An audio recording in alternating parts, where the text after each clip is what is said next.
I'm Sean Tesoro, president of Salem 5 Wealth Management and Trust. Let's talk about what's happened in the economy and the market so far in 2024. Hard to believe that spring is here and the weather is starting to warm up. For the stock market, the temperature has been rising for a while now. In fact, since December 2023, the S&P 500 is up over 10% and is not at a pullback of even 2%. Strong starts to the year tend to signal more gains ahead, so this calm market may not precede a storm. In fact, from a historical perspective, when the S&P 500 has been up in January and February, it has gained an average of 11% over the rest of the year and has been higher in 26 out of 28 cases. Here's some more good news. The market's process of adjusting to fewer interest rate cuts from the Federal Reserve could mostly be over, with the Fed and the bond market generally aligned on the path of rates. Some upward pressure on yields is still possible as this debate evolves and certain components of inflation remain sticky, but with rate cuts forthcoming, there is a limit to how much higher rates will go. Stable interest rates can help support lofty stock valuations and reverse some early year losses in the bond market. An excellent fourth quarter earnings season has provided additional support for stock valuations.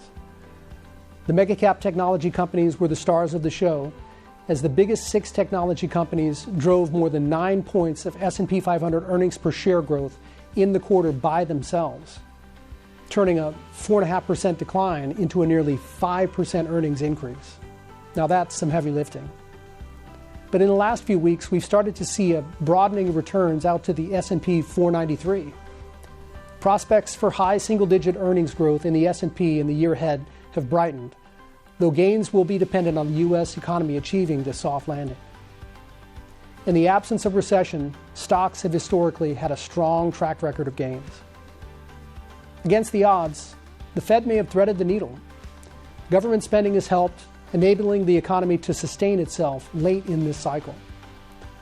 We'll be watching the economic data, credit markets, and various measures of investor sentiment for signs of deterioration. One final note. History does suggest that volatility may pick up after such a strong and steady advance. Although the S&P 500 has returned over 11% annualized since 1980, on average, the index typically experiences at least one pullback of 10% per year and 3 pullbacks of 5 to 10%. We expect more volatility ahead with the presidential election now just 8 months away, as well as the ongoing geopolitical tensions overseas. Here's hoping for a warm but not too hot spring for the economy, keeping Fed rate cuts in play while providing a solid foundation for the markets.